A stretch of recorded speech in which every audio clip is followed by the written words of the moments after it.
बहुत अच्छा प्रसंग है। अब एक एक प्रसंग से हमें क्या समझना है, हमारे जीवन में उस प्रसंग से क्या प्रभाव पड़े, ये बात हम करते हुए समझाते हुए चलेंगे, क्योंकि आज से अपने जीवन में सुधार करना है। ठीक है, अगला प्रसंग सुनिए और इसकी सीख यही है, दुनिया में एक न एक दिन सब छोड़ देंगे, लेकिन परमात्मा तुम्हें कभी नहीं छोड़ेगा।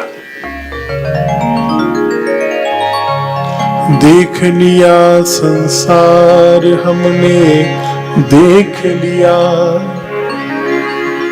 सब मतलब के यार हमने देख लिया। जब ग्राह ने गजेंद्र को पकड़ा, मगर ने जब हाथी को पकड़ा उस सरोवर में, कौन काम आया, नाम तो बताओ जरा। सुनी है ये कथा युवराज जी? आप लोगों ने नहीं सुनी होगी। एक जंगल में हाथियों का झुंड था, हजारों हाथियों का वो जो सरदार था, बहुत ताकत थी उसके अंदर। गर्मी के मौसम में, ये वैशाख है ना, वैशाख जेठ का महीना था, और उस समय वो पानी पीने के लिए परिवार को संग लेके उस तालाब पर आया मोहिंदर जी, और जल पीते पीते एक मगर आ गया, वो पैर पकड़कर खींचने लगा। ध्यान देना, ये हाथी और मगर दोनों श्रापित हैं। अगस्त्य ऋषि ने श्राप दिया था तो इंद्रद्युम्न नाम की राजा ये हाथी बने हैं, और देवल ऋषि ने श्राप दिया था तो हुहु नाम का वो गंधर्व वो ग्रह बना है।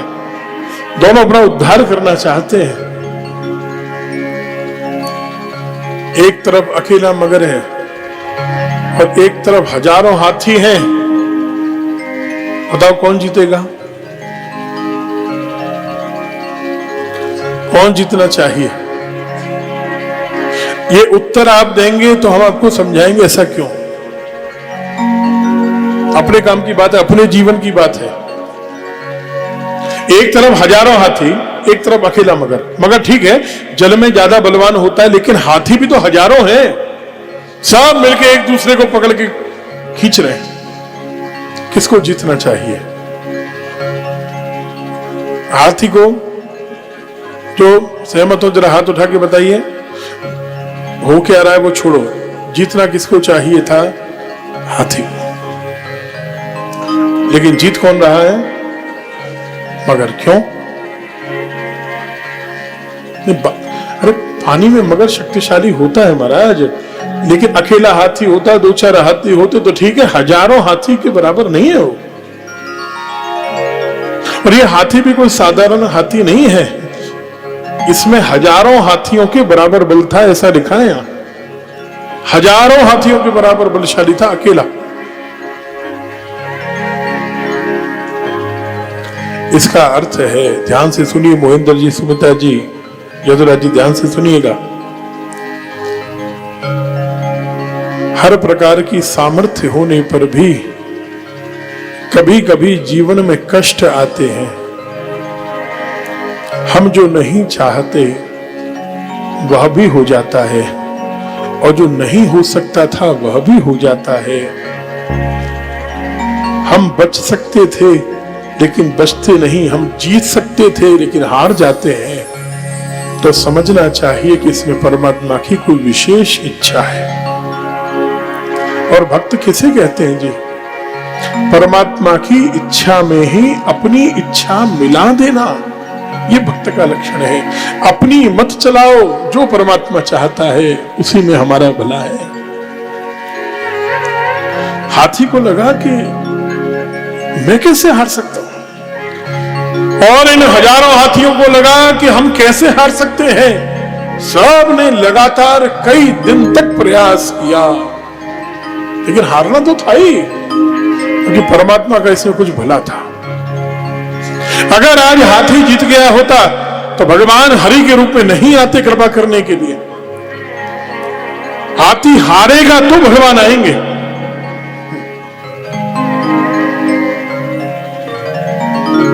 यहां जीतना अच्छा नहीं है, यहां हारना अच्छा है। अपना व्यक्ति चला जाए लेकिन भगवान के पास जाए, अगर अच्छी शरणागति मिले तो हमारे लिए गलत है, हमारी सोच से गलत है, लेकिन उस आत्मा के लिए अच्छा है। सुनने में अजीब लगता है, लेकिन जो सत्य है वो सत्य है। और एक एक करके सारा परिवार छोड़ के चला गया।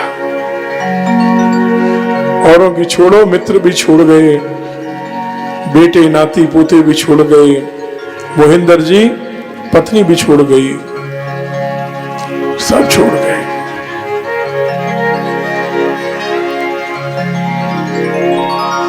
जाएगा जब यहाँ से कोई न साथ होगा, 2 गज कफन का टुकड़ा तेरा लिबास होगा,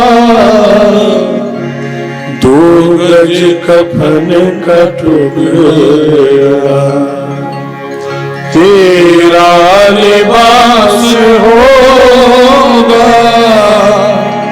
मरते ही घर से बाहर रख देंगे तेरे तन को, आकर के झट उठा ले मेहतर तेरे कफन को। और इससे बड़ी कोई सच्चाई और इससे बड़ा कोई वैराग्य नहीं हो सकता। दे देगा आग तुझे में, दे देगा आग तुझे में, तेरा बेटा जो खास होगा, आग तुझे में, बेटा जो खास होगा, 2 गज कफन का टुकड़ा तेरा लिबास होगा। जाएगा जब यहाँ से।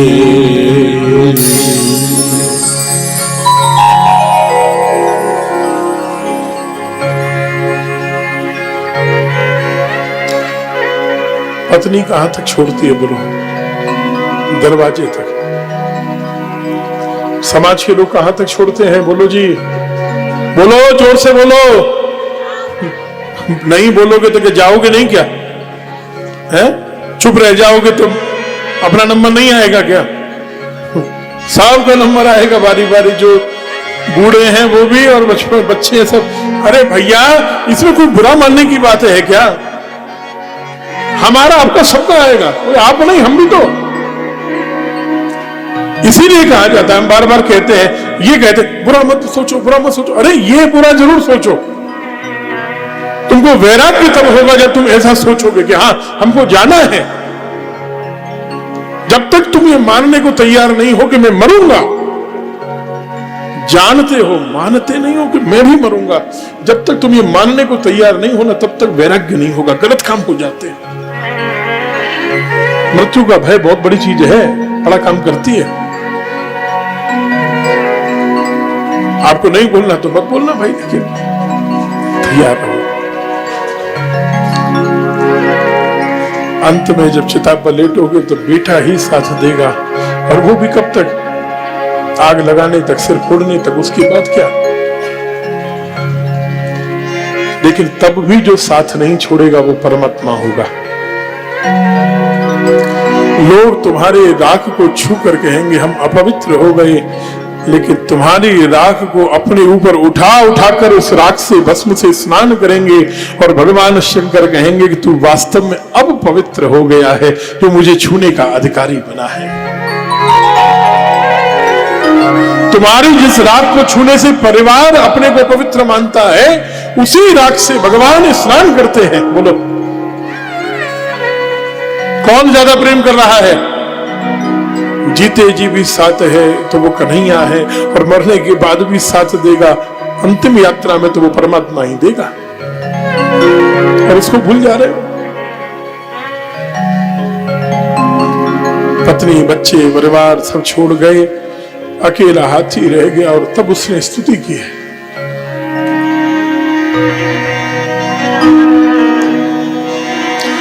माद्रिक प्रपन्न पशु पाश विमोक्षणाय मुक्ताय भूर करुणा यनमोलयाय स्वांशेन सर्वतनुभृन् मनसि प्रतीत प्रत्यदिशे भगवते बृहते नमस्ते।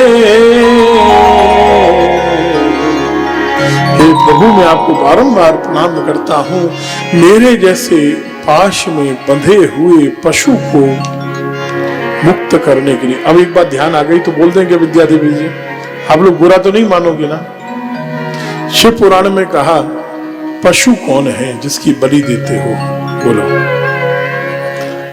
शिव पुराण में लिखा है, हम आपको दिखा सकते हैं। जिसकी बलि देनी है वो पशु कौन होता है? पहले बात करो, पशु कौन है?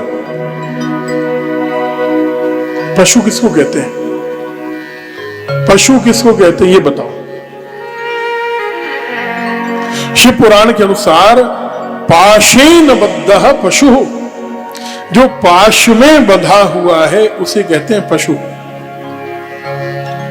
भगवान शंकर का नाम है पशुपतिनाथ महादेव की। अरे जय तो बोल लो भाई, तो बात हमारी मत मानना, लेकिन जय तो बोल लो। महाराज जी तो बेकार की बात करेंगे, 3 दिन बोलेंगे, 3 दिन सुन लेंगे हम क्यों सुनेंगे? हमें मानना थोड़ी नहीं, हमें तो जो करना वही करेंगे। बिल्कुल मत करना तो हमारी बात, हम जो कहें सब भूल जाना, लेकिन जय तो बोल लो। पशुपतिनाथ महादेव की। पशु माने जो पाश में बंधा हुआ है। पाश में बंधा हुआ कौन है? तो शिव पुराण कहती है जीव, विद्येश्वर संहिता में पहली संहिता में है, जीव मात्र पशु है। हम आप सब जितने यहां बैठे हैं, सुनो, मनुष्य नहीं है, पक्षी नहीं है, पशु ही है। सब पशु हैं। वो 4 पैर वाला, वो 6 पैर वाला, वो 2 पैर वाला, वो 8 पैर वाला, सब बोलो तो। ये भगवान वेद व्यास ने लिखा है, पशु है, क्योंकि हम सब माया के पाश में बंधे हुए हैं इसलिए। और खोलने की सामर्थ्य केवल भगवान शंकर में है, इसलिए उनको पशुपति कहते हैं। जीव मात्र के स्वामी होने से उनका नाम पशुपति है सज्जनों। हाँ, अब सुनो, बलि देनी है तो किसकी? कहा जिस पाश में बंधे हुए हो उसकी बलि देनी है। जो रस्सी बंधी हुई है उसकी बलि देनी है, पशु की नहीं। वो रस्सी क्या है? ये माया की जो डोरी बांधी हुई है तुमने, जो विषय विकारों की डोरी तुमने बांधी हुई है ना अपनी रस्सी, सब बंधे पड़े हैं। हम इसमें एक बात अपने मन से नहीं कह रहे, ध्यान दीजिएगा। जो भगवान ने लिखा है शिव पुराण में वो कह रहे हैं, जो बंधा हुआ ना, भगवान निम्बार्काचार्य कहते हैं जीव भी 2 तरह का है। इसे कोई और आचार्य स्वीकार नहीं करता, केवल भगवान को कहते हैं नित्य बद्ध नित्य मुक्त। भगवान निम्बार्क कह रहे हैं जीव भी बद्ध है और मुक्त है, दोनों है अवस्था में। जब माया के आवरण में हम हैं तो बद्ध हैं, और जब भगवान से जुड़ जाते हैं तो हम मुक्त हो जाते हैं। सीधी सीधी बात समझ लो। तुम्हें मुक्त होना है कि बंधना है? बोलो, बताओ तो, बंधना है कि मुक्त होना है? अगर मुक्त होना है ना तो प्राण नहीं देने, मरना नहीं है, मारना नहीं है, केवल जो रस्सी बंधी हुई है उसको खोलना है। यही बलि है, यही बलि है। और ये बलि किसकी बलि है?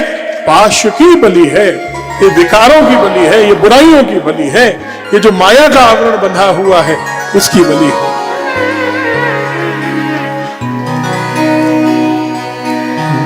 नमामि शमीशान निर्वाण रूपम विभुं व्यापकं ब्रह्म वेदस्वरूपम् निजं निर्गुणं निर्विकल्पं निरीहं चिदाकाशमाकाशवासं भजेऽहं निराकारमोकार मूलं तुरीयं गिराज्ञानकोटितमीशं गिरीशं करालं महाकाल कालं कृपालं गुणागार संसार पारं नतोऽहम् तुषाराद्रि संकाश गौरं गभीरं मनोभूतिकोटि प्रभासि शरीरं स्फुरन्मौलिकल्लोलिनी चारुगङ्गा बालवालेन्दु कण्ठे भुजङ्गा नमामि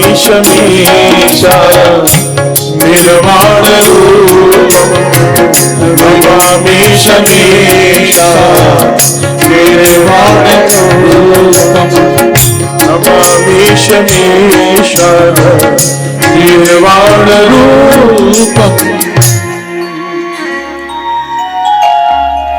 आपके भले के लिए ऐसा कहना हमारा जो सत्य है वो कहेंगे। भक्तजनों सब छोड़ गए।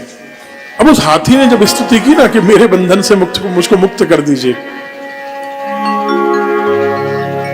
माद्रिक प्रपन्न पशुपाश विमोक्षणायो मुक्ताय भूरि करुणाय, जिनके अंदर अपार करुणा है और जो कभी नष्ट नहीं होते, ऐसे प्रभु आज मुझे इस बंधन से मुक्त करें। हाथी को पढ़ाई लिखाई थोड़ी नहीं आती, स्तुति थोड़ी नहीं आती, उसको बोलना कहाँ आता है, भाषा कहाँ है, शैली कहाँ है, लेकिन पिछले जन्म में जो राजा था आज वह भावना जाग गई। ठाकुर जी ने पिछले जन्म के राजा से बुलवाई है ये स्तुति। हे गोविंद, हाथ उठा के प्रेम से गाओ, तबला नहीं बजेगा इसमें। आप सबको हाथ उठा के प्रार्थना करनी, प्रार्थना ना हृदय से करनी है और सबको करनी है, अपने लिए करनी है, किसी और के लिए नहीं। हे गोविंद हे गोपाल, कब तो जीवन हाय। हे गोविंद हे गोपाल, अब तो जीवन हाय।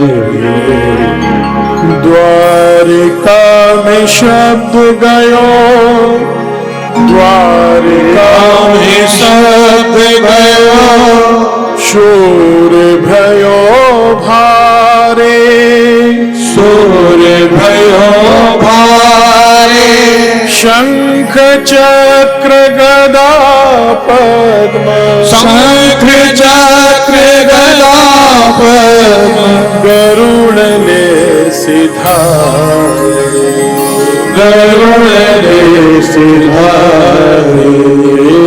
गोविंद हे गोपाल, हे गोविंद हे गोपाल, अब तो जीवन हाय, अब तो जीवन हाय।